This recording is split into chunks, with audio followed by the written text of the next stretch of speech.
Welcome to this video coverage for round 4 of the candidates. And by now we have some idea who is in good shape and bad shape, and we have also some defined tournament standing after 3 rounds, and we see that Anand is on +2, unexpectedly leading the tournament, and Kramnik is on +1, so won a fine game against Kayakin, but was in big trouble against Peter Swidler in round 3, and only escaped, well, with a somewhat miracle defense that he managed to find. It was absolutely not easy to do so. A great save, but nevertheless he was in trouble, could have easily lost this game. So we must feel good to sort of escaped from this this critical situation. Let's see what happened in this game. Anand having white, so we can expect a type of game where certainly both players would love to win. It would be excellent, but they have a good standing in the tournament at the moment. They don't really need to risk much, so let's see what happens. Anand playing d4. This was somewhat unexpected. And well, Kramnik puts the first moves on the board quickly. He plays that basically anyway. It's part of his main repertoire. But here Anand played knight f3. And well, even d4 is of course a slight surprise, Anand being primarily a 1e4 player. But here Kramnik was slightly taken aback. I this time had the possibility to watch some of the live video stream, so I could see that here Kramnik thought for a moment. He maybe had in mind that recently when Anand played d4 he had played knight c3, allowing the Nimzo, for example, in game, I think it was game 9 in the World Championship match against Carlsen. He had played this f3 line, which is an ambitious attempt certainly by white and leads to sharp play. But this time it was knight f3, and after some thought Kramnik went for d5. He is not exclusively a Queen's Gambit player here. He sometimes plays b6, but it's rare, so this was to be expected if you look at it from Anand's perspective. Knight c3, and here he took a while, Kramnik, because this is of course sort of a crossroad situation. Black here has many playable moves, and to be honest, Kramnik has played most of them at some point or other in his career. There is c5, the semi-Tarrasch, which he recently added to his repertoire. Sort of a solid, more of a solid choice. There's bishop b7, the classical Queen's Gambit, which is the most solid way to play. Maybe even if you look at the whole d4 complex, this is just very solid. And this, for example, had been discussed in the World Championship match between those two players in 2008, where Anand had played bishop f4 in one of the games. Kramnik, in his the early days of his career, he had lots of games with the semi-Slav, leading to sharp play. This also is a possibility. He has still he's still playing that opening, but I guess being somewhat surprised by Anand's choice, he wanted to play a line that maybe Anand wasn't expecting, and he went for d takes c4. This is in fact a relatively popular line on the top level. You see games popping up every couple of months, even on the highest level. And in fact, this is one of those lines that does not really have a name. It is sometimes called the Vienna variation, the Queen's Gambit, but I don't think this is technically true. The Vienna variation arises only after the next couple of moves. But okay, this is just a technical issue. That's not so important for the game. Yeah, what is black doing? He sort of plays it like a queen's gambit accepted, just taking on c4. But something has happened. White already has a knight on c3, which does not really happen in the queen's gambit accepted so quickly. So white's choice here is a bit, yeah, let's say limited. Anand played e4, which is by far the main move. The thing is, if you play e3, like you very often do in the queen's gambit accepted, your knight is on c3 very early on, and this is believed to to be helpful for black, who very often plays with something like that. Let's just put this on the board. A possible b4 might highlight that the knight on c3 is not so well placed, at least that early on. It basically comes down to this position after dc4. e4 is the most ambitious way to play, which Vichy did. Now bishop b4, attacking e4 with this by setting up this pin. Yeah, and here bishop g5 is by far the main move. For a while, bishop takes c4 was a hot move, just gambiting this pawn. But I guess for this tournament situation, this is just not the right opening for Anand, who already is on +2. Plus, he certainly could not expect exactly this line from Kramnik, so he went for the main continuation. Bishop g5. Now c5 is played, and bishop takes c4. Yeah, there are alternatives, but this is believed to be best play by both sides. Kramnik took on d4, and knight takes d4. Yeah, here we can again go back to the World Championship match 2008 between Kramnik and Anand. And this time it's colors reversed. Kramnik was white in one of those games, and Anand playing black. So we have reversed roles. In that game, Anand had played queen a5, which at the time was slightly surprising. It's a sideline, and still probably can be called a sideline. It wasn't so surprising to me. It was one of those cases where this was a line that I had analyzed a while before, and I was quite excited to see that played in the World Championship match. Yeah, this is what Anand played as black. I'm not sure if I should go to details of that game. He relatively quickly equalized, but white had in the meantime has found some improvements to still press. So Kramnik went for the main line. He took on c3 and queen a4, a5. And now we see that all this leads to very concrete play. Black is attacking c3 with a check and attacking the bishop. And it's already impossible for white to not sacrifice a pawn. It's simply too much hanging. And white must now select how to give up a pawn. The by far most common move is what Anand played. He played this check on b5, the main line. There's also the move knight b5, which is still an option for white. This had been played by Karpov, for example, against amongst others against Jan Timman in his World Championship match in 1993. But they discussed the main line. This is a check. Knight d7.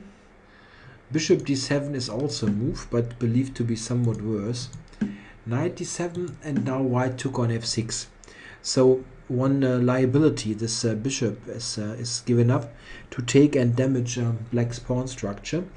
But of course it's important that black can give this intermediate check. And this is one of the main points of black's play. He, with this check, can force the white king to go to f1 and give up castling rights. gf. And this is a position that has been discussed really lots of times. And yeah, obviously it's a sharp position. White has sacrificed a pawn. The pawn on c3 got lost with a check. But on the other hand, Black's king is on e8. It's in the middle of the board. And whatever Black is trying, it will be difficult for him to find an absolutely safe place for his king. Very tricky. You sometimes end up on e7 here, which can be a quite safe place, but it's not like just that the king is sitting in the corner of the board, being protected by pawns, by pieces. Black always needs to be a bit aware of his critical king situation. Okay, so what's White's move here? Anand played h4. This for a long time has been established as being the most testing move. It has more than one idea. The main idea, of course, is to play rook h3 and get this rook into the game, which is obstructed by his own king. White has lost castling rights. And well, this is believed to be the best try. Kramnik played a6, immediately attacking the bishop. And after this tempo gainer, drop back to b4. Yeah, the bishop on b5 is hanging. There is not much else really. You need to retreat it. So back to e2. And now knight e5. Yeah, I did some research about this position, because around here it's clear that alternatives need to be checked. What should White do? White obviously wants to get some play against the Black king if possible, and possible inroads can be the g file like that, or of course the c file. And Black Black wants to mobilize his pieces. He's a pawn up. I mean, if he manages to exchange some pieces, he might have chances in the end game to even play for win with this pawn. Yeah, what Anand played is the move h5. This has been tried before, and I guess it has multiple ideas. It takes away an important square for the knight, possibly. And well, if you win the h-pawn on a7, the h-pawn is one square closer to promotion, which is of course based on the hope that this might happen sometime. In fact, h5 is certainly a useful move, but it's not necessarily the only one. I also found a game, Grishuk against Kramnik. Kramnik has played this before, but it's not one of his main openings. Rook c1 is the move that Grishuk played in this position, and Kramnik responded with queen to d6. The idea of queen d6 is twofold. One might be to play knight c6 at one stage to pressurize the knight, just one idea, or just to take a look at the knight so that White needs to protect it.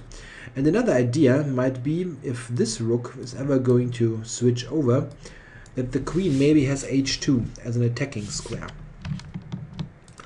In this mentioned game, Grishuk played rook c2, and after bishop d7 he went for rook d2. Yeah, in fact, it's that's quite logical. You get some pressure on the d file and threaten discovered attacks. Yeah, Kramnik here went for queen to c7, and here Grishuk played rook c2, and you might get the sneaky suspicion. Yes, you are right. They agreed to a draw here after this perpetual. In fact, this is one of those lines. This is general concept of this line, that it is very sharp, it is concrete, and it very often sort of fizzles out to repetitions, perpetual checks, and so on, because comparable to sharp Sicilian lines. Very often the whole energy is put into the concrete play, and sometimes it just evaporates into thin air to those kind of repetitions or something like that. This is one of those cases. Well, Anand didn't want to do it so quickly and allow some repetition. He wanted to continue and fight. He played h5. So Kramnik back to d6. This was known to him, this retreat maneuver. He had played it before himself, after all. Yeah, and here Anand played queen d2, which is a very logical way to continue, as the queen is looking at those critical dark squares. The dark squares are the weakened squares in Black's camp. So yeah, queen d2 is a very sensible move. In fact, here king g1 is also a move that had been played before against one of the best US players, Yuri Schulman. Played this as white against the German top player Arkady Neidich, and after king g1, Neidich went for bishop d7, and later he played rook d8 and b5. All this was very complicated. He actually won the game, Neidich did. He gained the upper hand later, but very complicated, as mentioned. And king g1, it looks a bit slow. I don't really know. I only had a brief look at this with the computer going over some moves. It's always yeah, giving this position about equal, sort of dynamically equal, I guess, balancing the pluses and minuses, balancing each other out. White has compensation for the pawn, but probably not more than that. Yeah, Anand played queen d2. I like this move. It's going to the right color complex. This makes much sense in my book. Yeah, knight c6 was played, attacking the knight. And yeah, what should white do? Played rook d3. This makes also lots of sense. Other moves are really not apparent. If you play something like rook d1, some slow move, yeah.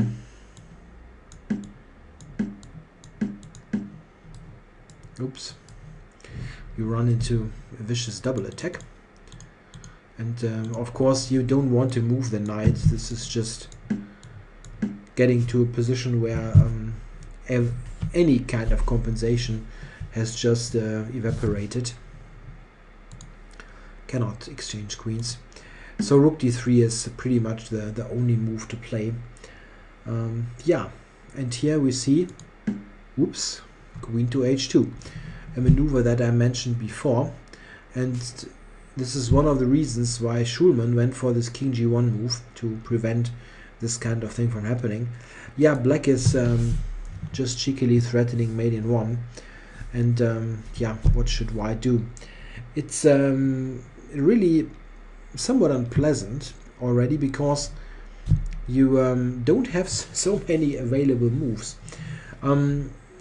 Interesting enough, this is still a position that had been played only in 2012 in a game by two Austrian players. The white player is called Frövis against Hölzel, two IM strength players. Hölzel actually is an IM. I'm not sure about the white player, but he's 2400 rated. Yeah, here the white player played knight f3, taking the queen. Check. And after that went for this retreat. So he just has transferred the knight from d4 all the way to g1. Not so great, yeah, but he has gained something. The queen is on a somewhat questionable and critical square. And in fact it wasn't so clear at all. He played rook g8 now. This the black player Hölzel attacking on g2. And yeah, it's not so, yeah, you don't really have a great move to cover it. There's rook g3, and this is what the white player went for. After this, played e5. Yeah, and this is a really weird position. The queen is completely offside. It cannot easily retreat to black's camp. But on the other hand, yeah, black enjoys a pawn, and he's got this strong square available. It's it's really not so clear, this position. I mean, maybe something to explore for white.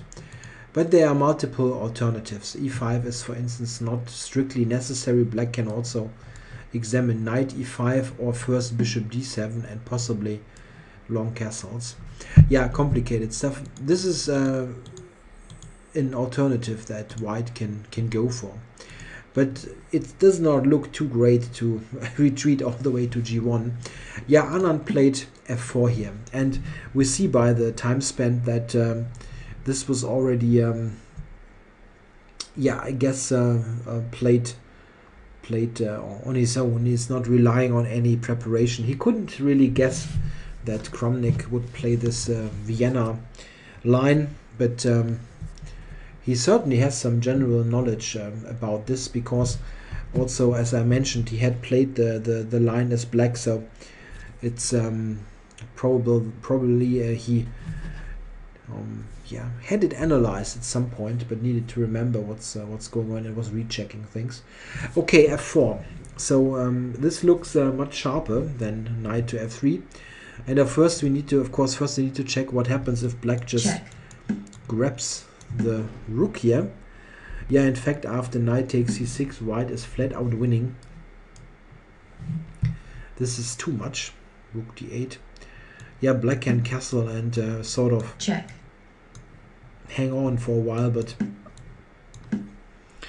after rook d8, it becomes clear that black is just lost here. You cannot play queen h1, simple as that. You need to do something else, and Kramnik is playing the right move. He plays rook g8 using the g file for concrete counterplay. Yeah, and there is not much choice. Bishop f3 is what Vichy played here. You can calculate knight takes c6, yeah, you can do that, but look what's happening. Check. Yeah, the white king needs to go all the way to e3, and after this check, black is in excellent shape.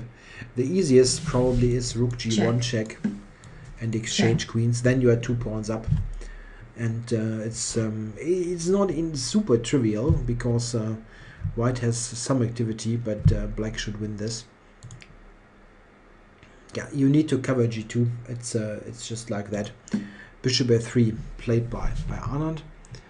Now Kramnik played bishop to d7. So he was playing relatively quickly. So this is probably really still part of his preparation. Bishop d7 and knight e2. Yeah, preparation not for this single game, but probably his general prep.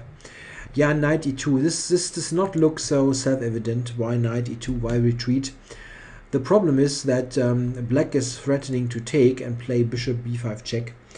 If white plays a move like that, let's for instance play rook c1. Black takes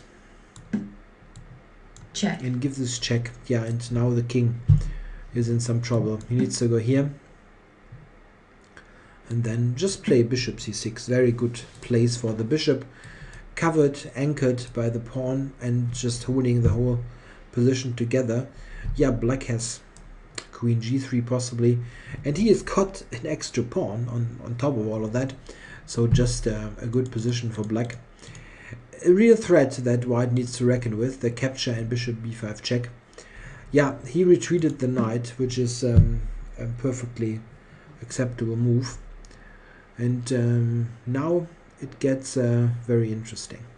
Kramnik plays this check. And of course, we first need to check what happens if after this check, white is playing king f2. Always needs to be checked. Can we sacrifice? It has some dangerous look to it, but rook d8 is just clarifying things. White has no way to continue the attack. Oh, sorry. This was bad. yeah, of course, knight g1 is the move that you need to play. Yeah, and in fact, we've come to a position that you, if you like, you can look at this and take this as a calculation exercise. Look at it and try to find the best move for black.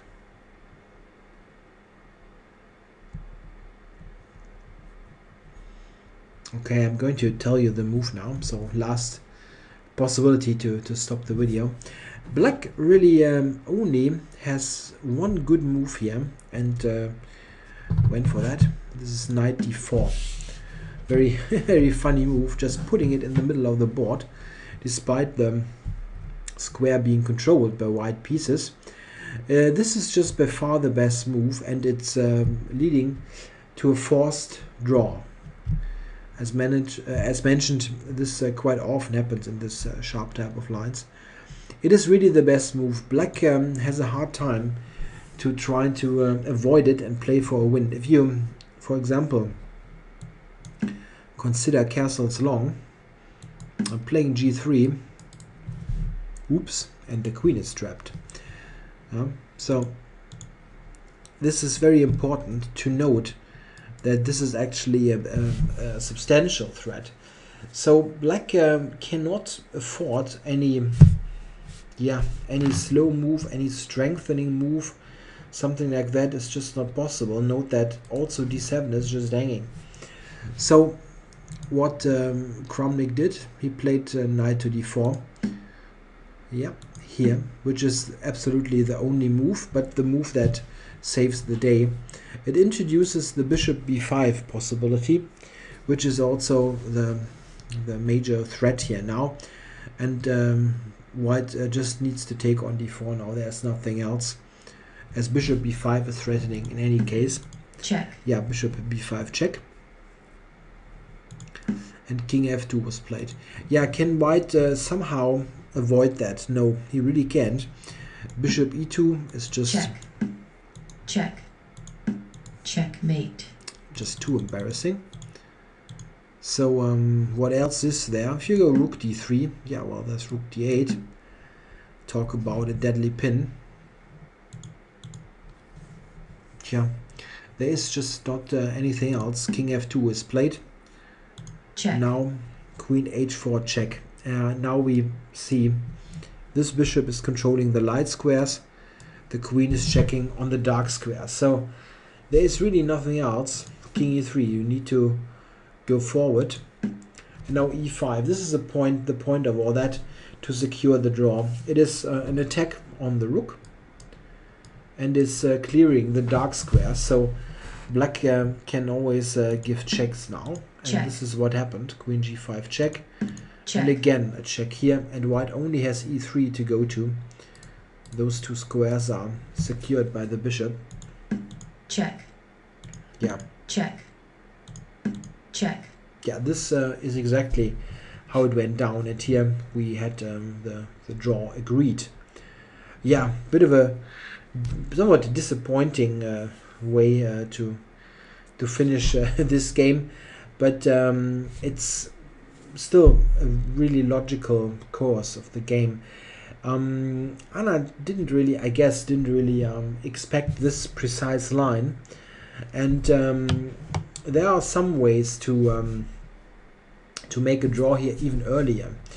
If you just, for example, I mentioned this game by Grishuk against Kramnik, but also note that if you look at this, I'm sorry, queen here. In exactly this position, when he played the move f4, white also has a very simple choice: rook h3, queen d6, rook d3, and this is even an earlier draw. So he really tried the utmost, and Kramnik needed to know whatever those moves like rook d, like knight d4. So well, a draw, certainly a result that both players can live with easily. They are both in contention for the all-important first place. Anand with +2, Kramnik with +1. So yeah, some more fireworks would have been nice, but It's not supposed to happen, and as mentioned, very understandable from a tournament strategy point of view. I hope you enjoyed the game anyway. Thanks for watching.